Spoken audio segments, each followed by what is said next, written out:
Good evening, everybody. Welcome to the September 23rd board meeting. If you would, please join me for the pledge. Flag of the United States of America.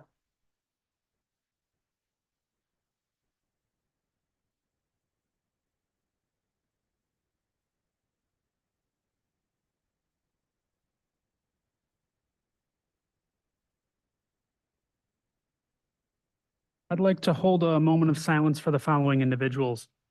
James Toole, a retiree of the North Syracuse Central School District, Michael Barr, a graduate of the North Syracuse Central School District, and Donald House Jr., a graduate of the North Syracuse Central School District.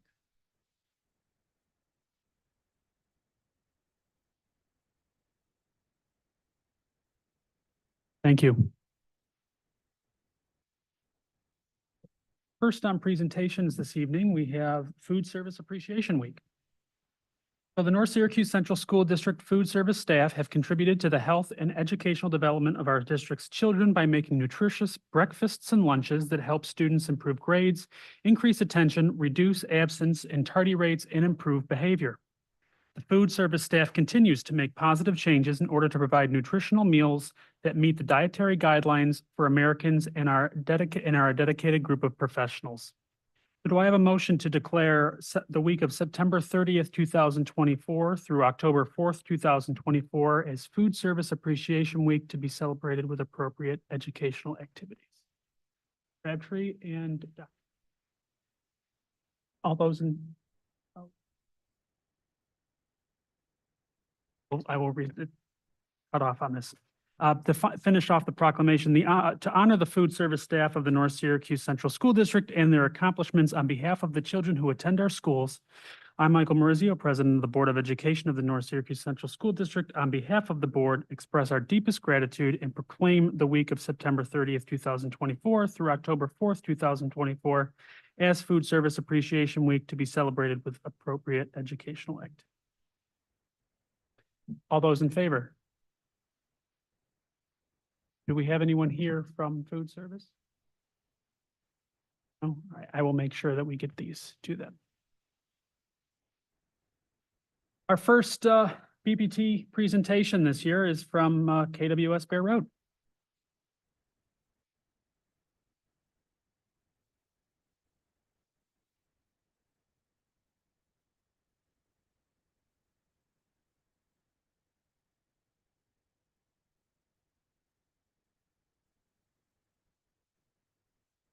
Hello? Okay, hi. With me tonight is Annie Cordy, who is the co-chair for BPT, and our kindergarten teacher. Vicki Ellsworth is with us with our AIS department, and we have Jennifer Pacelli, our school counselor.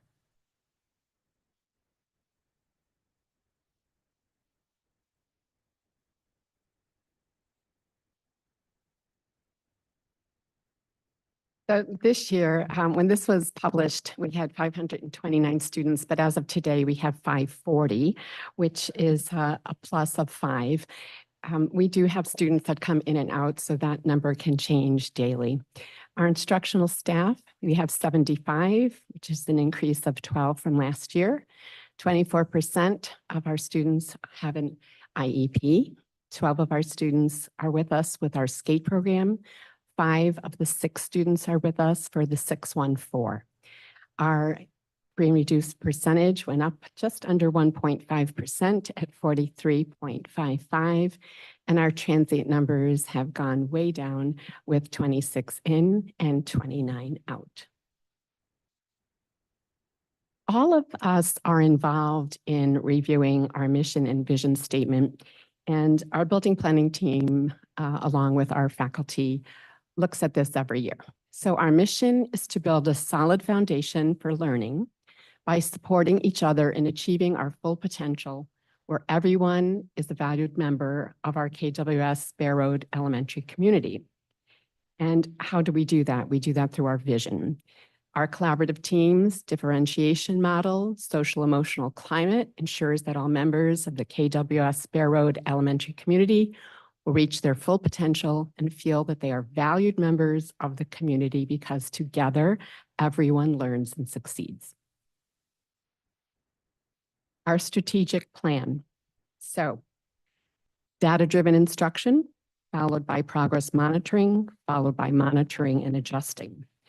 Teachers participate weekly in collaborative teams to enhance the implementation of Tier 2 intervention or WIN by increasing teacher proficiency in data-driven decision-making and targeted instructional strategies, leading to 5% reduction in the number of students at risk of falling behind in reading and mathematics. So for each meeting, we start with our working agreement and a review of the 4 focus questions, which are, what do we expect our students to learn? The second question, how will we know if each student has learned it? The third question, what is our response for intervention if they fall behind? And the fourth question is, what do we do in terms of enhancement or enrichment for those students who have learned what we've asked them to learn? Also added this year for our meetings, we've included on our agenda the date that's required for teachers to give the assessment, and followed by the date for our collaborative teams to discuss the results of those assessments. And we're doing that both in the ELA skills area and in our mathematics area.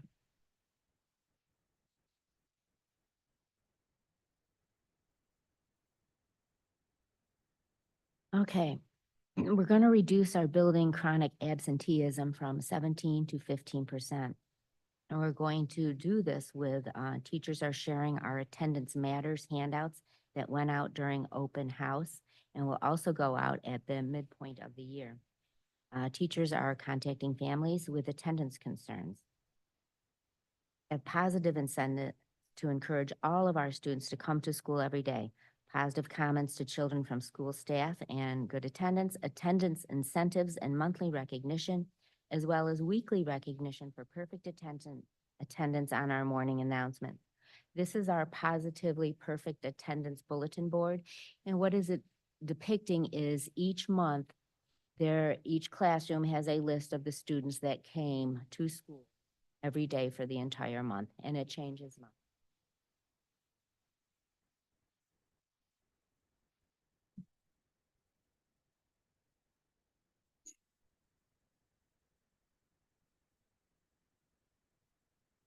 So these graphs show our Ames Web proficiency data for the last 3 years and our goal for this year, and our New York State proficiency for the last 7 years. Because of renovations, we had no data for a 3-year stretch from 2020 to 22. So next year, you'll be happy to know we'll be back to our 3 years of data for New York State testing as well. Basically, our data is showing that we're holding steady in Ames Web proficiency and that our proficiency in the New York State test in math has increased 4% on average for our 3rd and 4th graders last year. Our goals are to increase each of those by 5%, increase our Ames Web math proficiency from 56 to 61%, and to increase our New York State math proficiency from 52% to 57%. The strategies to reach our goal included, but are not limited to, using our data from our Ames Web and our progress monitoring, our common assessments from Into Math, and our number sense screeners to review and discuss and plan for individualized instruction during our CTTs, CTMs, our collaborative team meetings, using our kid talks and sharing what's working, what's not, and how can we help each other do better or do better for our kids. How to implement our win times, our what I need now times, and what tier 2 and tier 3 services we can provide using our AIS, our academic intervention services, and our ITA, our instructional teaching assistant.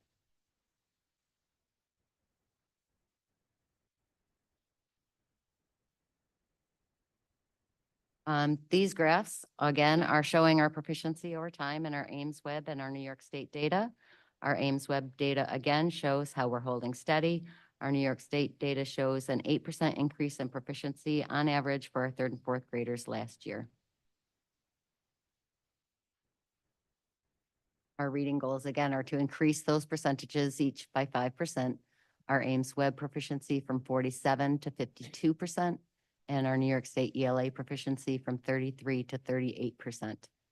And again, we're using the data that we collect through Ames Web, our CKLA Common Assessments, Haggerty, et cetera, to make plans during our kid talks and our CTMs to decide what interventions our students need, what small group instructions will work best, and who they should be working with and when.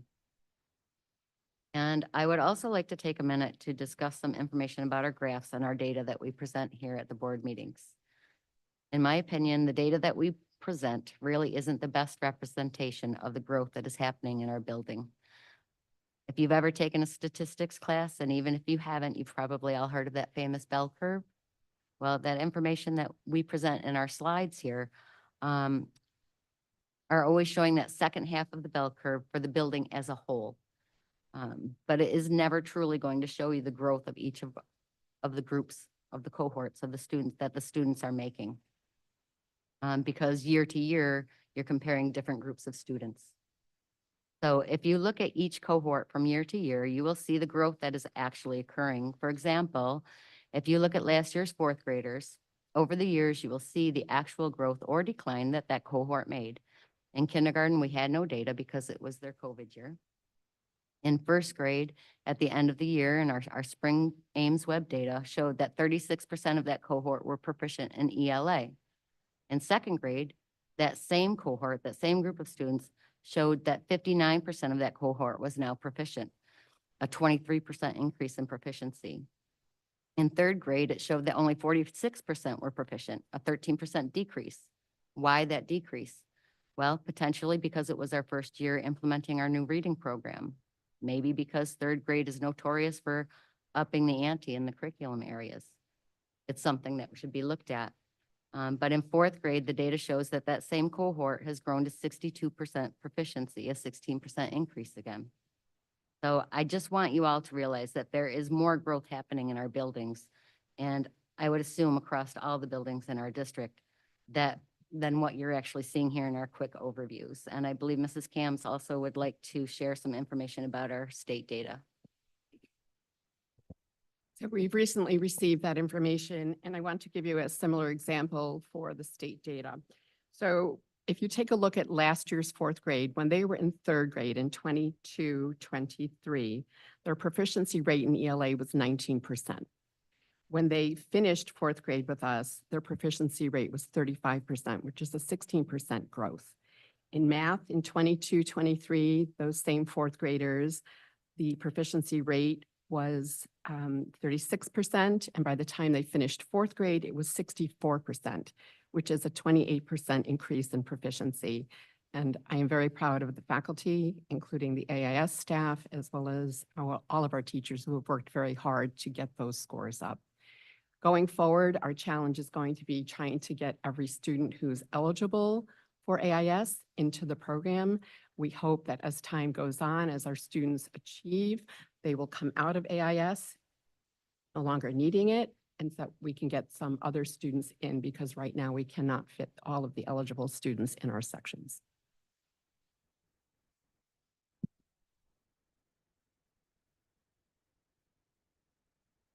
So, this is the spring 2024 data from our BIMAS, which is our social emotional screener that we use throughout the district. This is, you can pull up two different sets of scores, but these are the scores that align with the CASEL core competencies for SEL. So we took a look at this and we found, similar actually to last year, the self-awareness category is the category we have the lowest green, so the strength and typical combined. So that is again where we set our goal for the year. We did we actually, I think, achieved our goal last year. And made a good jump there. So this year we're looking to increase that self-awareness category from 73% in that strength and typical, the green sections, to 78%. And that self-awareness is, knowing how you're feeling, knowing your values, being able to identify your thoughts, just sort of knowing yourself, which kind of is the foundation of all the other aspects of SEL. So it's a good one to focus on. So, our strategies, we have been using the Positivity Project for several years now. And there's like 26 different traits. It's pretty cumbersome, especially for our little ones. So we had a really awesome group meet, over the summer to kind of take that program and really target it and customize it to our building. So we kind of pared down some of the traits so that we can focus on them more intensively and do some more building wide, displays and programs and incentives based on those Positivity Project traits. We have a mindful minute on our morning announcements every day. We have group and individual school counseling. We have our ADAPEP counselor does SEL lessons within all of the classrooms using Second Step and some other curriculums. We're fortunate to have our Liberty Resource therapist. We were a half-time therapist last year, is now a full-time therapist, which is awesome. All the things that teachers do in the classroom, class meetings, all those sort of check-ins and discussions about behavior choices and all that sort of things. So yeah.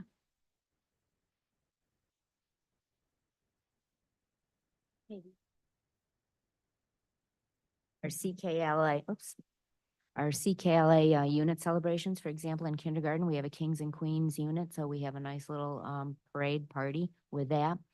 Our Math Con, it's a program that our building, it's our second year participating in that.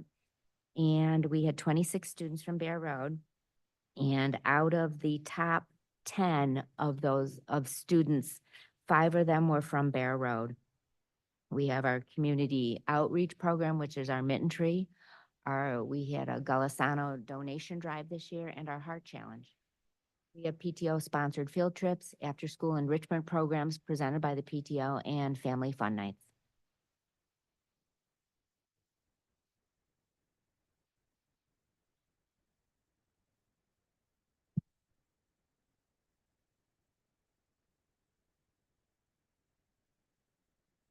I got a comment. No, I have a comment. Great job. Thank you for presenting. And also, it's really impressive how you've taken chronic absenteeism and have brought that down significantly. Great job. I do want to tell you, I have a little friend that started kindergarten at Bear Road, and he reports to me exactly how things are going. And Bear Road has a thumbs up, complete thumbs up, as well as the parent reports to me that things are thumbs up. So my buddy Matthew gives you all a thumbs up. I still have a comment, but now you know that a 5 or 6-year-old, your fate lands in whatever happens that day. If the milk isn't cold enough, thumbs up may go down. But you got the first name. I just want to say I appreciate your comments on the data, because the data doesn't tell the whole story. And I suppose we look at what we look at just because we've always looked at it. So I fully understand that and appreciate it. I'm sure nobody here is judging you on that. I just would like to know down the road or now if you want to ask for something, but I like seeing where you are, where you feel you need to go and what you're doing to get there. And you showed us that. I'd like to hear down the road, what do you need from us? You don't have to get any of it, but I just like to know how we can support the efforts. And I know there's a process to do that, but I wouldn't mind hearing it right here now and then. I will Thank you. speak to you because you've asked, so thank you. I think all of our schools would tell you that students are coming with great need in the mental health area. We have many students who need support, and parents are having a hard time finding it in the community because the agencies are understaffed and they're overwhelmed, which brings back the need for us to continue to do as much as we can to assist those students and those families. So we are very grateful to have gotten a full-time Promise Zone person. We are very grateful to have gotten the full-time Liberty Resources. I will tell you it's not enough. And I think our principals would tell you the same thing. So going forward, we would look for mental health support in terms of a counselor and/or social worker for our building, perhaps a student engagement specialist, a family engagement specialist. And in the area of course in reading, we have probably just under 100 students who we can't service in the math area. We have about 35 students who we can't service in the ELA area. Thank you. I appreciate that. I got a comment on that. I think I'm also an elementary principal. I've taught at all levels. Before, in my current district, I was in the city of Syracuse in high school, breaking up gang fights. Well, I have to tell you, the elementary, what goes on there, I don't think the public realizes the meltdowns and the mental health needs of kids. I've had staff go out on leave. I've been out on leave on injuries that have happened from a kindergartner. So it's real what's happening with them. And I just don't think the general public realizes what the mental health needs. We can't educate them until they're in a good place. So thank you for saying that. So I have a question. And by the way, thank you for, sorry. Add one Sorry, thing, because Annie's not going to speak up, but I was in kindergarten for 11 years before I transferred out, and I had to transfer out or I would not be here because it was such an emotional and difficult time to work with that many kids in the classroom on your own with no support. And I really think if you could somehow manage to get TAs into the kindergarten classrooms, many, I don't want to say all, but many districts in the area support their kindergarten teachers with TAs in all of their classrooms. And I think that would be very beneficial and very helpful because the kids are coming in with a lot more difficulties, as Ms. explained. And for one teacher to deal with 18 to 20 kids when 5 of them are having a meltdown, what do you do with the other 15 kids? You don't, almost physically and mentally impossible to do. So that would be a great help. I am gonna add, since you did, I know there was a committee last year that did meet with a kindergarten rep from each building. Don't know.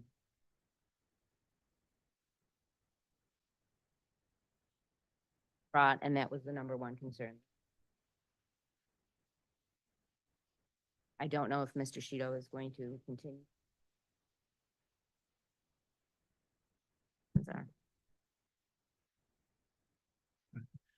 And thank you for sharing. I think that's really important information that we need to know because obviously our boots aren't on the ground and we get reported back to us. So we're really I know this board is very serious about that kind of stuff and we're really gonna take that under consideration moving forward. My question pertains to, and I know not a lot of the public knows this, but Bay Road's a lot different than a lot of the other buildings now and specific to flexible learning spaces.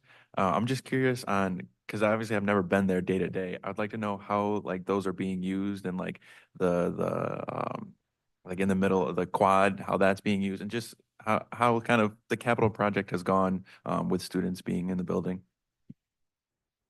You would be surprised that every space is used. We have no other available spaces for instruction and or additional classes. We have 4 flex spaces. The first one we had to turn into an OT-PT room because we added our 614 program. The Flex 2 is used for kindergarten, first and second grade small groups when needed. Flex 3 houses our instructional coach and one of our ITAs. We used to have 2, but we have 1 now. And Flex 4 is used heavily by our 4th grade special education students. It's used by our PTO when we have to do pictures. It's, one of the larger areas where we can, put larger groups. We also use it a lot at night when we have our PTO sponsored activities and, they have a Santa Claus set up, for example. But other than that, there is no other space in the building that's available. The courtyard is used in good weather. The amphitheater, as you know, is very nice. Many of our teachers will go out and take their students out there when they're doing a poetry lesson or read or something that requires creativity. Welcome. Oh, talkative tonight. Thank yous. First of all, Olivia, thank you for this summer. on hosting the dedication of Sandy DiBianco, that was a board member here for over 20 years. We now have the Sandra DiBianco Book Nook. That means a lot to me as a former Carl W. Siley Bear Road teacher. So thank you for doing that this summer. Your staff was excellent. And now the children can see who it's dedicated for. I also, as a board member for OCM BOCES, want to thank you for offering the classroom, and I believe it's 2 classrooms because you have OTPT, of a BOCES program. For our people out there, a BOCES cannot house all of the special needs kids in Onondaga County. And so we go out, I believe this year we're in 36 different classrooms, and Carl W. Siley Bear Road has been a great host. This is your second year. I just want everybody to know from Carl W. Siley Bear Road that the retirees, including Mr. Krabs, you get together every month, and we are following your school, and we are very proud of the present staff. Thank you. Anyone else? Thank you very much.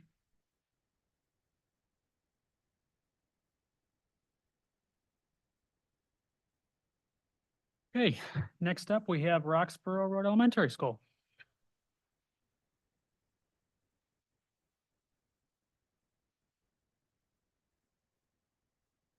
Welcome.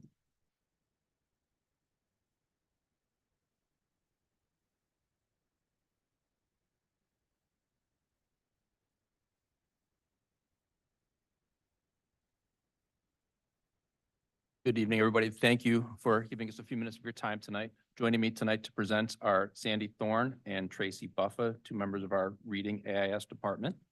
We're here to share with you the big things that are going on at Roxborough Road Elementary School. Our building demographic data, a few pieces that I'd like to highlight for you. You're going to see we've taken a slight decline in overall enrollment year over year, in a pretty decent sized increase in our almost 10% in our free and or reduced lunch students year over year. And we're a pretty transient building. We do see a lot of ins and outs, which does impact all of our classrooms, trying to integrate new students into the classroom community and family. I invite you to take a quick moment to look at our mission and vision at Roxborough Elementary.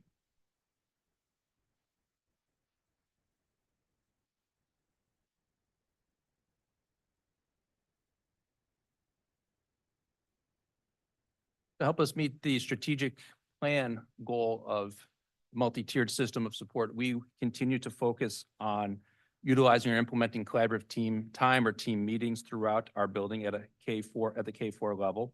We've been doing this for several years now. The upside to it is because we've been working on collaborative team meetings for several years now, we're becoming rather proficient at it in terms of taking a look at our student data to help our teachers make improvements in their teaching and planning, but also more important to improve our student outcomes.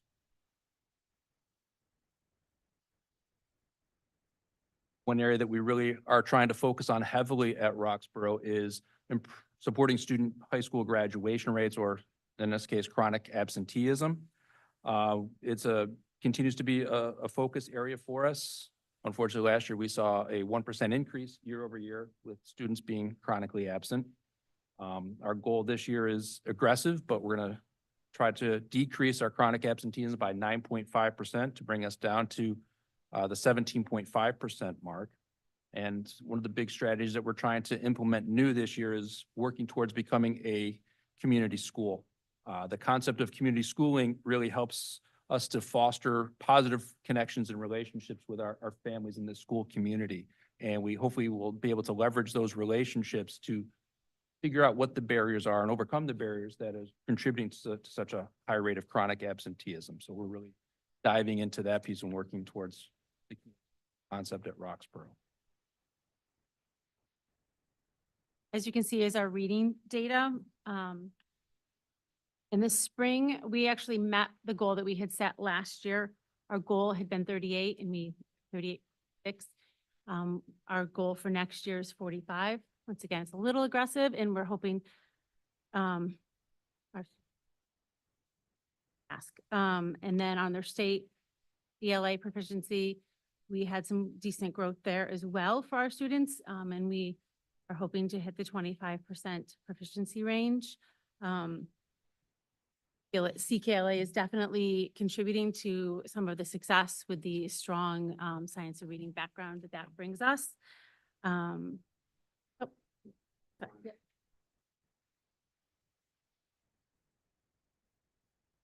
That's K4, yep. Just third and fourth. Sorry, thank you. Some of the things that we are doing to help our students achieve success. We start with administering diagnostic success assessments, such as AIMSWeb Plus, Haggerty, CKLA assessments. And then we are able to drill down on specific instructional needs of our students and review the data during our weekly CTM meetings. And then we use that data also to develop our WIN groups and for our WIN time K through 4.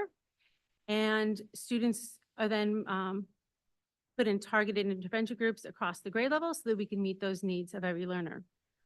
Some of the examples of the groups are vocabulary, decoding, comprehension, and enrichment. Our math data, we saw a slight increase on our AIMSWeb math proficiency. That is also, once again, a K4 assessment. And we saw also another slight 0.5% increase in our state, the 3-4. And we're hoping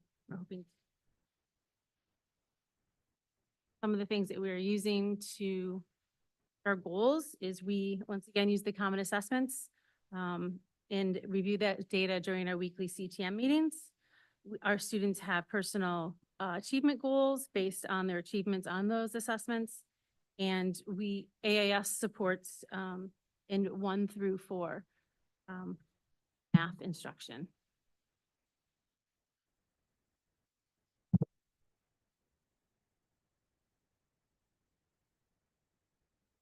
Okay. Okay. We decided to focus on the social awareness core competency from BIMAS. And social awareness is the ability to understand and empathize with others. Some examples would be understanding perspective of others, demonstrating empathy and compassion for others, recognizing the strengths of other students, and understanding social norms. So that's where we're going to try to focus this year. And some strategies that we're continuing to use are the Positivity Project and the Positive Behavior Interventions and Supports, that's PBIS. We also implement social academic instructional groups, that's the SAIG, and they're designed to teach students appropriate behaviors to be successful. And we also use our student support team to support Tier 1 teaching of the social emotional learning skills. And we host restorative circles, and we have professional development, as well as many other small group interventions and support.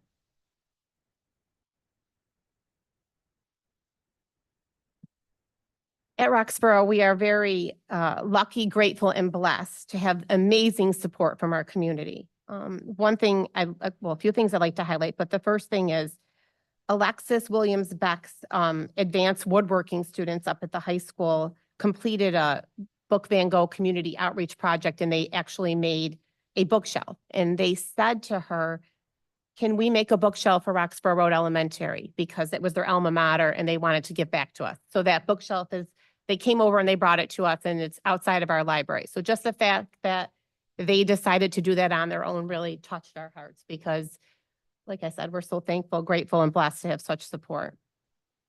ProAct we have a wonderful partnership with ProAct.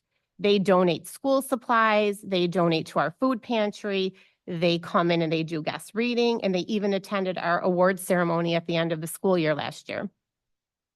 Rise Above Poverty, that's Reggie Kelly, and he donates toiletry items to our school. Whenever we need them, we just call him right up and he comes right over. The St. Margaret's Food Pantry provides food for about 40 families each month. And St. Matthew's Episcopal Church donates to our food pantry each month. They donate all these gift cards, so we're able to purchase things for our families. We had amazing support with school supplies this year. The The following people donated: Walmart, the National Guard, Dee's Diner, the Cicero Methodist Church, the VFW Post in Mattydale, North Star Nutrition, the Emmanuel Lutheran Church, Mr. Crabtree's church. They all donated school supplies. Valentine Gardens donated 50 backpacks to our students. We also do something called Breakfast Club, and that's when every spring we invite one grade level at a time to school to have breakfast with their families, and then we have a guest reader from the community come in and read a book, and then every child gets a copy of that book. So Kate Thornton from Channel 9 News came. Michael Tricarico, the Director of Broadcasting and Media Relations from the Syracuse Mets came. Mr. Fitch from the Mattydale Fire Department came. Mr. Crabtree came. You'll see him up there. And Miss Santangelo, she's a retired phys ed teacher. She came too. Every May, we have a wellness night to offer information to our parents about services available in the community. So this past year, we had the Salina Free Library, the Mattydale Fire Department, Access, Well Now, the Rising Rock Stars, the YMCA, Boy Scouts, Home Headquarters, Onondaga County Sheriff's Department, Contact, and Snippets. And we even had like a lice clinic come to give out information to our families. Thank you so much for your time, and we're wondering if you have any questions or comments for us. All right. Thank you very much for that. That's really important information, and I can't say enough. These BPT is my favorite time of the year. I love hearing what's going on in the schools. Going back to the chronic absenteeism, and obviously education is all about trial and error, right? So could you point out some things that you tried last year that maybe didn't really hold on with your community, and then maybe things that you're trying differently this year? Just because that stagnation and kind of increase, you know?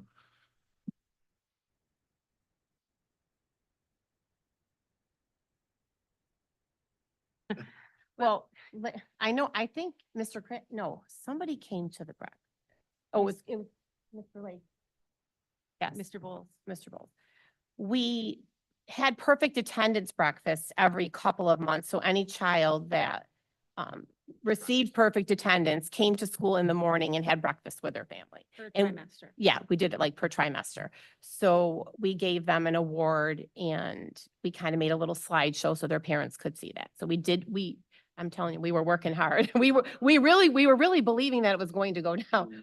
Raffled off. We, Students that were, yes. came to those breakfasts, they were eligible for a raffle. We gave away, tickets to SU.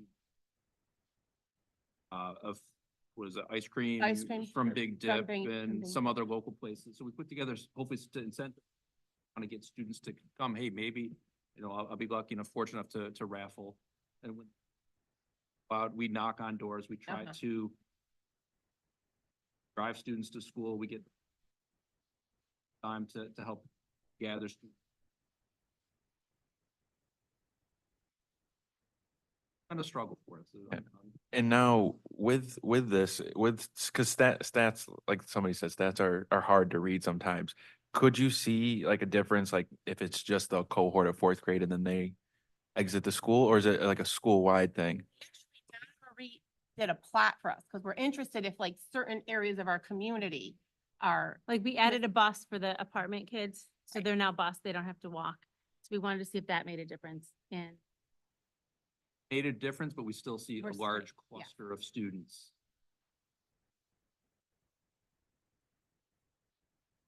But the data piece, I mean, what you don't see is the kid who was missing 80 days of school, who's now missing 30 days, so Right, chronically right, absent, right. but he's there more days. Right. And we have a lot of students in that. piece. So we're seeing improvements, but it's not good enough, I guess. It's not showing up here because they're still chronically absent. Right, our statistics haven't gone down, but if you, closer at the data, we have.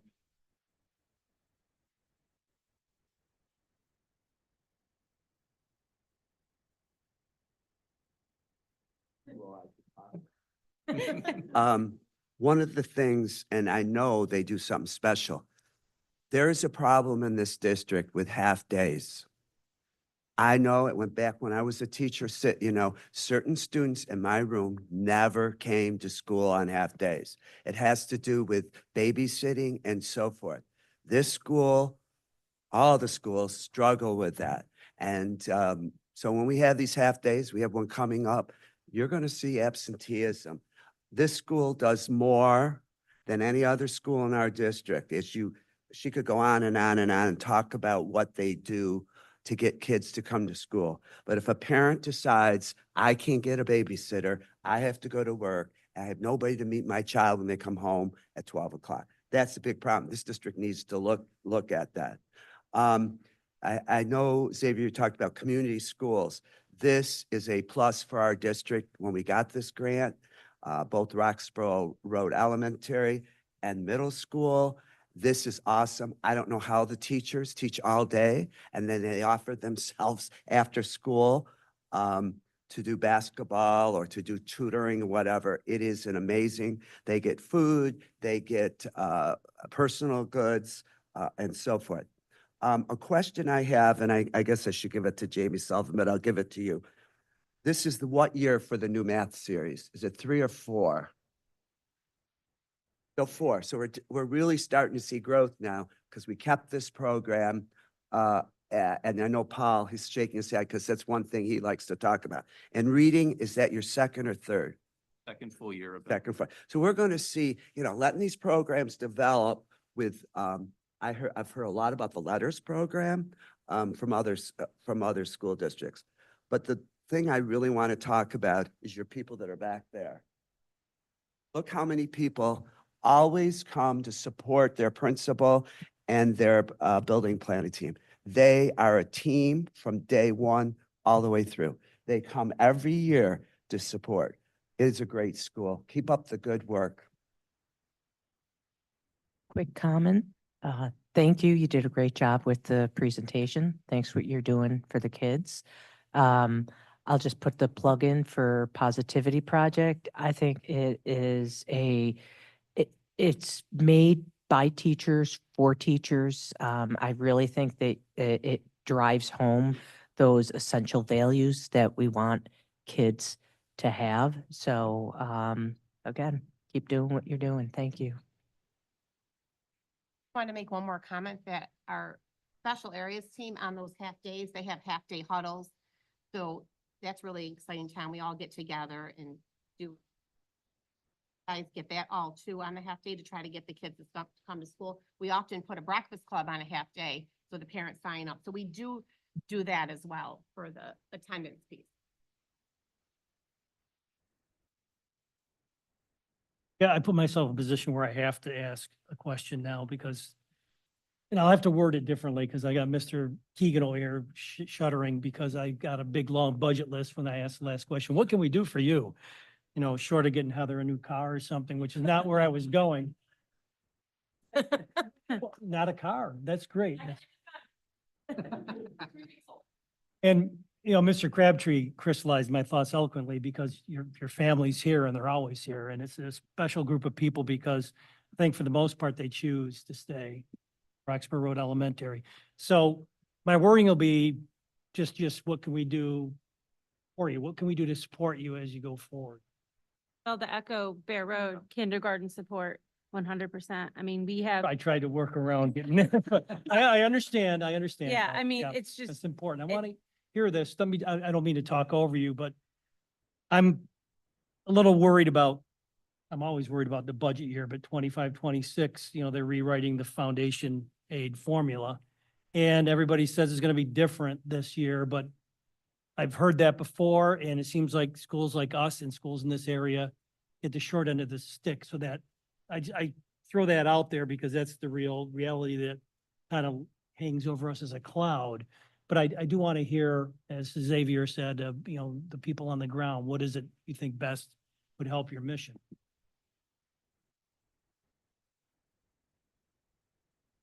oh, no. I mean, Yeah. kindergarten, I mean, we have one class that's at 20. At 20 Um, students. and It's a great group, but it's a busy group.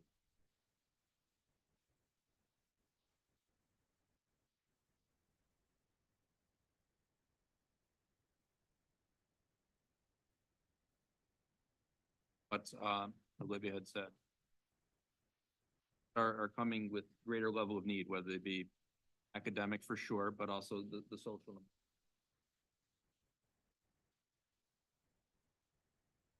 All those greatly.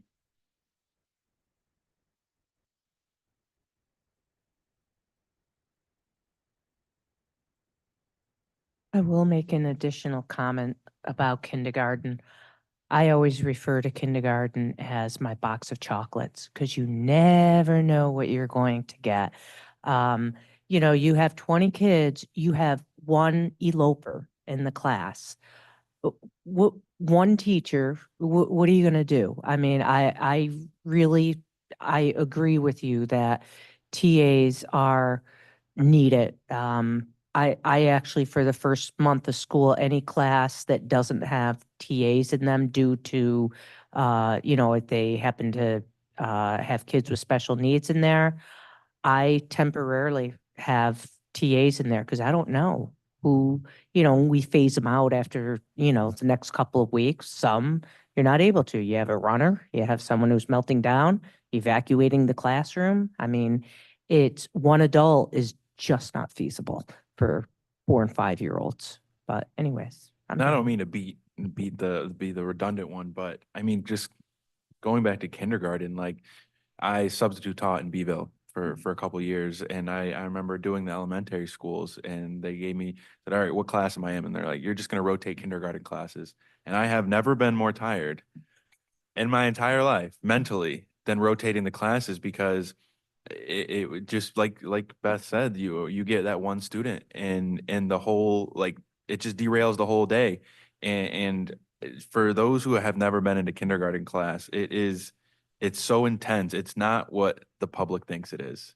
It is so much more intense. And so I really hope this board could really sit down and discuss and really take this to heart because if there's classes with just one teacher with no TA, I mean, that teacher's a superhuman because that's almost next near impossible. The other thing on our wish list would be math support. Have started taking some first grade and second grade math. It is vital. Our kids come in and don't understand that they have 5 fingers on their hand, and when they count them, they don't count to 5. So being able to give them the number sense and working with them, right now we have 18.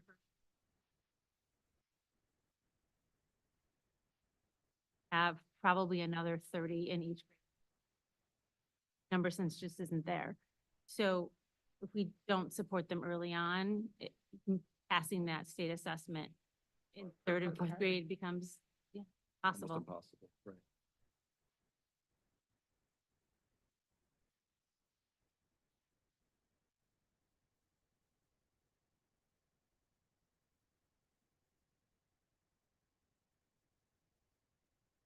Thank you, guys. Thank you. Appreciate it.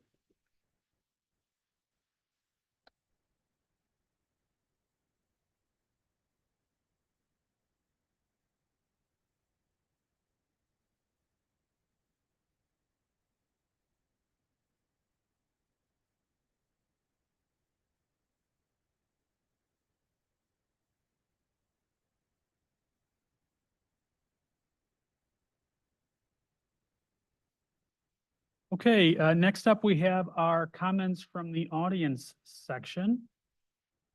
As always, we invite people to come to our meetings and speak if they'd like us to hear anything from them. Tonight, we have one speaker, Sue Hammond.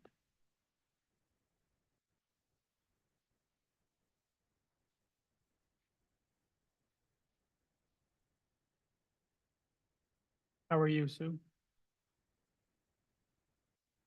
So you'll have 3 minutes. After that 3 minutes, the alarm will go off. And if you have anything that you want the board to have, you can provide to Jillian. So, floor is yours. I go to the meat of the matter, but I'd also like to just to point out, listen. I'd also just like to point out, I moved here in 1949.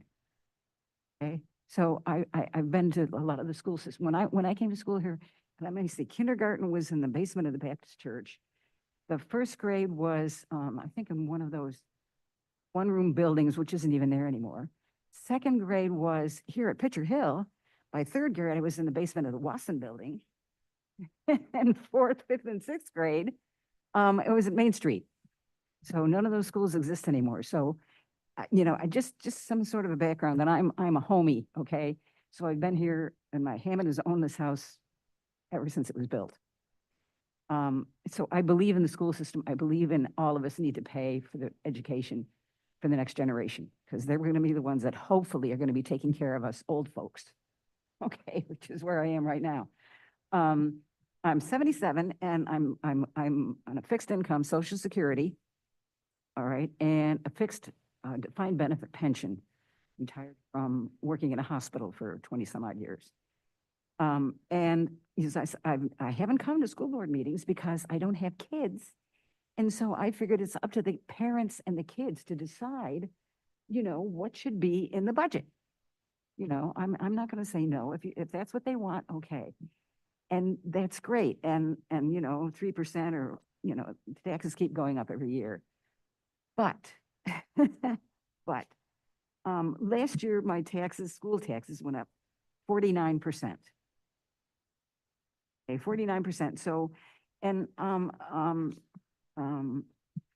Keegan was, you know, gave me a nice, wonderful explanation for exactly how that happened.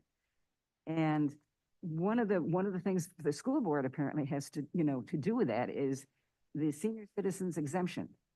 So heretofore in the previous few years, I qualified for that exemption. And apparently last year, because of not because of my pension increase, because there wasn't any, but because of a COLA from Social Security over a couple of years, my Social Security income put me over the edge, so to speak. Okay, so I crashed, and lost the senior citizen exemption. And I don't know how many other people, you know, in the district this happened to. I mean, I can't believe I'm the only senior who had this issue. I mean, I don't know. So I guess I'm here to ask you, and I understand that there were limits to the income that you can take in, which is another issue. And I guess that's not really what I have to take that up with the equalization board, et cetera. But there are limits to how much you can make before, you know, you don't qualify anymore. And so basically, I guess I'm here to ask those limits, increase those limits, you know, for that you can still qualify for the senior citizen. Dollars or, and all of a sudden you go from maybe even 10% to zip. My house insurance has gone up. Supplement insurance has gone up. Everything has gone up. Okay, so you know, talk about cost of living, which isn't included in the COLA.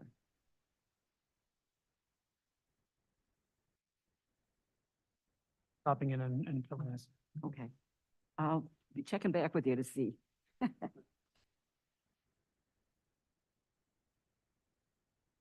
There's a couple other things as well, but hey.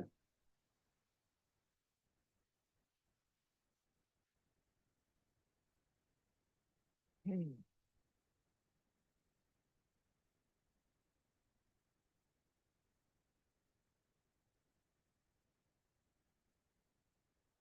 Do we have any Board of Education committee reports?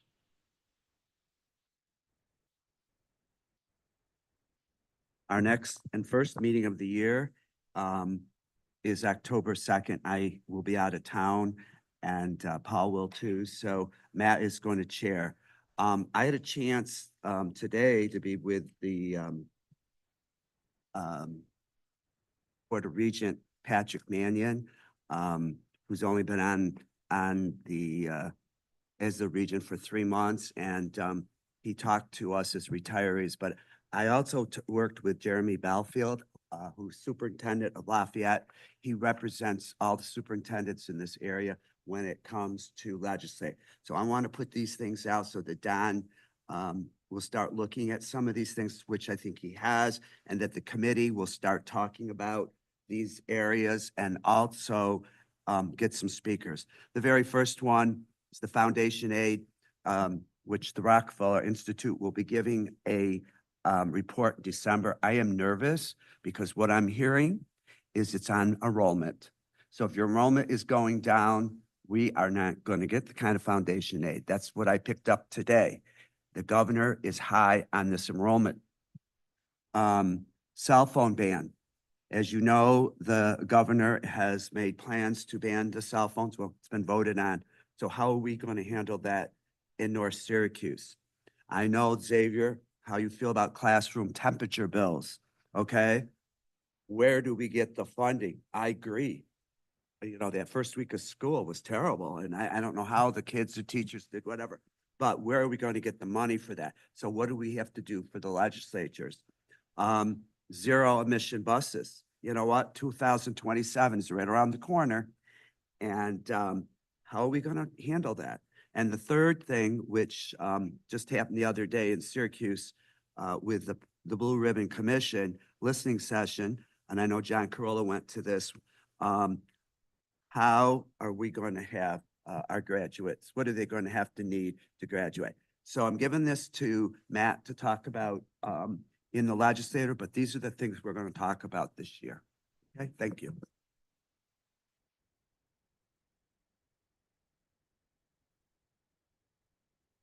And I will give my report to Jill and she'll send the agenda. The only new thing that I really want people to know is that, and I know Chris has worked with her, Dr. Amanda Veal is our new assistant and superintendent for ISS. Doreen Bergman retired, and the board on Thursday hired Dr. Amanda Veal. Her children go to our school district, so she lives in our school district, and I know, Chris, you probably have dealt with her. And we'll continue. That's about all for BOCES. Chris, do you have any? Yeah, I'm sitting in tonight for Mr. Shido. He's at the New York State Superintendent's Conference, and he had a few comments that he wanted me to share with the board, if you're open to that. First, I just wanted to share, September 14th was our marching band Starburst home show. We had 14 marching band groups compete. I did have the opportunity to watch Phoenix, CNS, West Jenny, and Liverpool, as well as our wonderful show, which was focused on the Greek classic Medusa.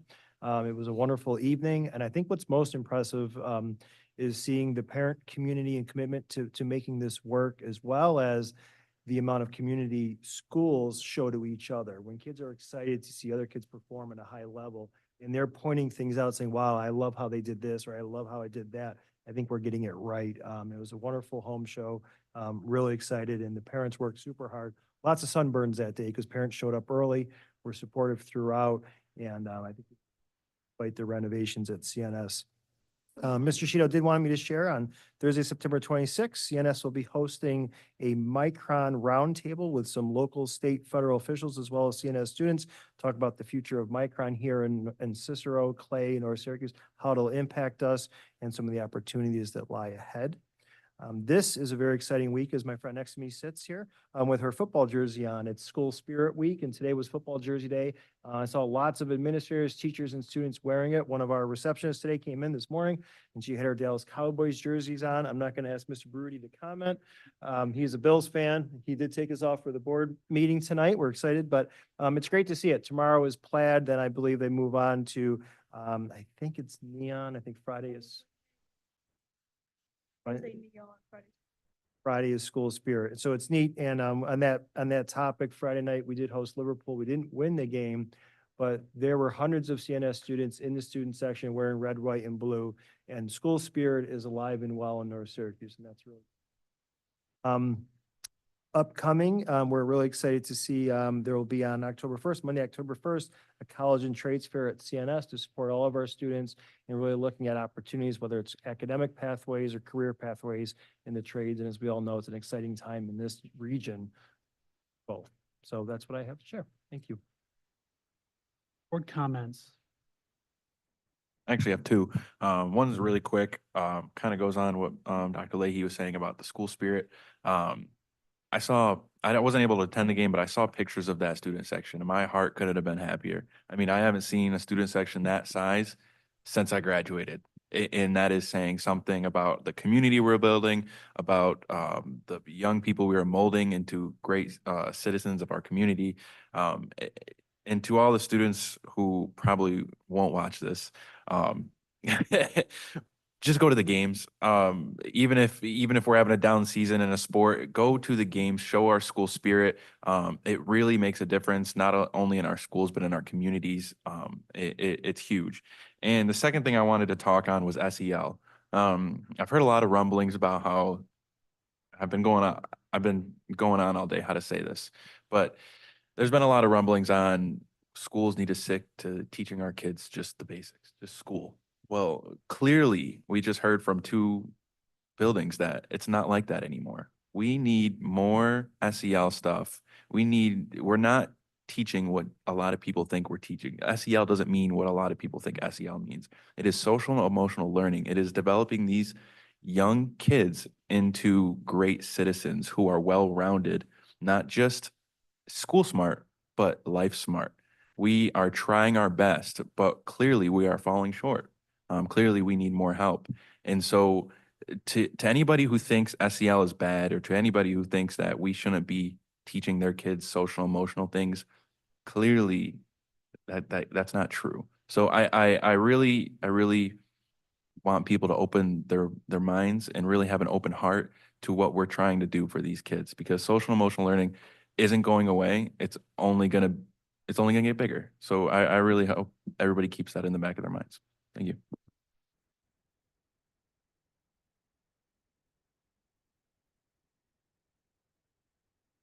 All right, so even though Mr. Shido's not here, me and him had a lot of the same ideas, but I'd like to speak to the New Hartford marching band competition that happened, this most recent Saturday, which was great. I think we scored the highest actually.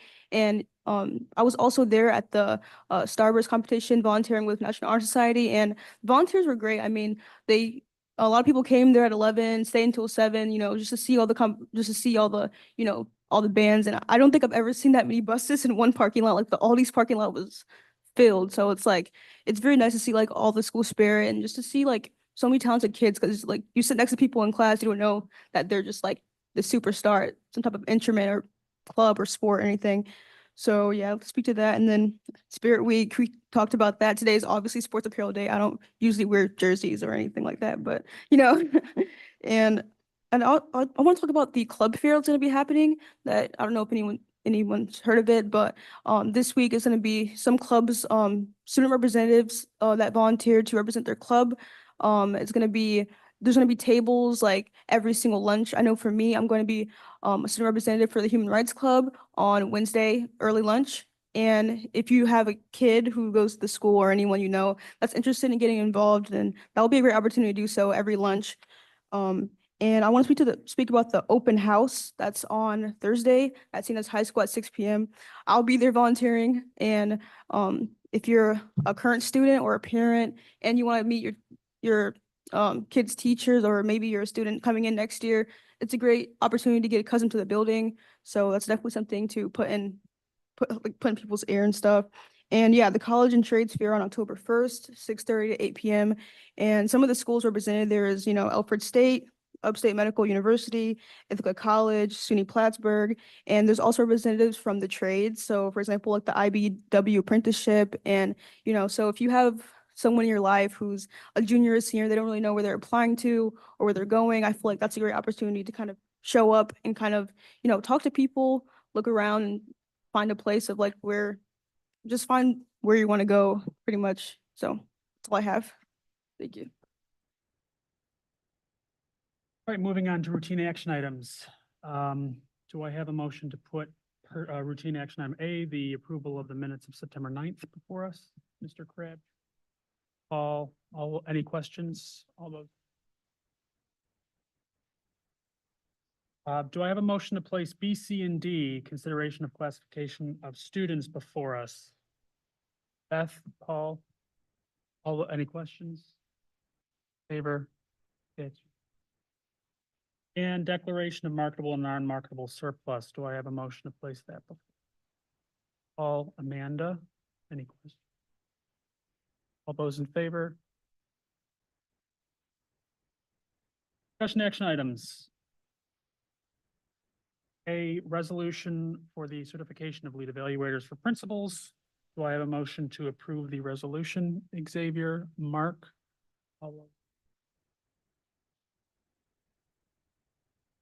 And the resolution for the certification of lead evaluators for teachers. Do I have a motion to place that resolution before us? Paul and Amanda. And those in favor? Resolution to create a 1.0 FTE teacher on special assignment for an ENL coordinator.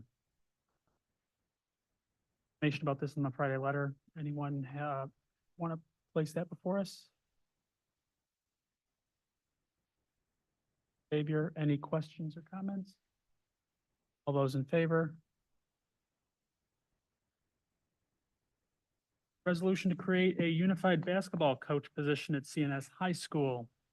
Motion to place that before us, Mr. Crabtree. I would like to talk to this point. As you know, I came before the board, asking for this position because, last year, we had 15 students. This year we have 30. And we do not want to say no to a young man or woman that wants to play. What I especially want to thank, and I know he's probably watching, I know he's at dinner with somebody tonight, but our interim superintendent listens. Good listener. And I appreciate him listening to me and meeting with me about this, and for us to have this help these students. I just think, thank you. Thank you, thank you. Thank you to the board. All those in favor? Approve the adoption of the North Syracuse Central School District safety plan. Do I have a motion to place for us, Mark and Paul? Any questions? All those in favor?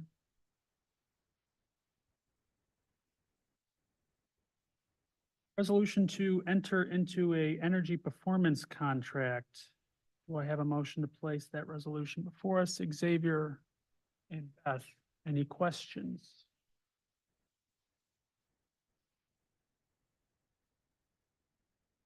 Trust approval of a memorandum of agreement. You all received that. Motion to place that before us. Beth and Amanda, any questions?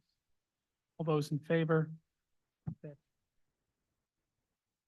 Acknowledgement of a gift. We have a full steam ahead grant in the amount of $50,000 from Micron that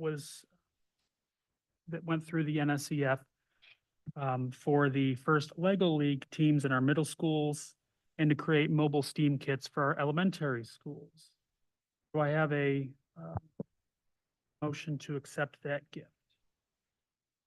Beth and Xavier, any comments? I was with somebody on the foundation. I'm glad it tells exactly what this grant is for. I would ask the administration to make sure that you let the foundation know, we as a school district cannot take the funding. It has to go through the foundation. So they would like to know what the money is being used. I like what it says here, but they need to be told about it. All those in favor? Need an executive session before personnel report? Do I have a motion to accept personnel report A as submitted? Mark and Amanda, questions? All those in favor? Do I have a motion to accept personnel support staff B as submitted?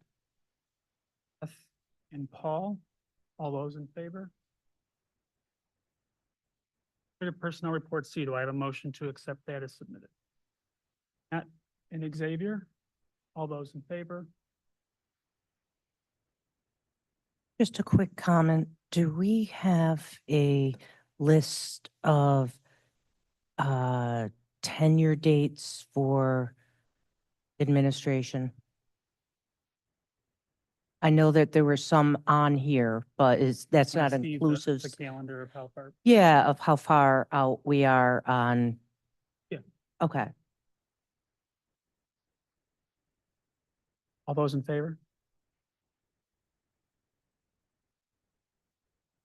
And at this time, I would like to make a motion to move into executive session for the purpose of reviewing 1 negotiation matter with no action to follow and 5 personnel matters with no action to follow. Do I have a second?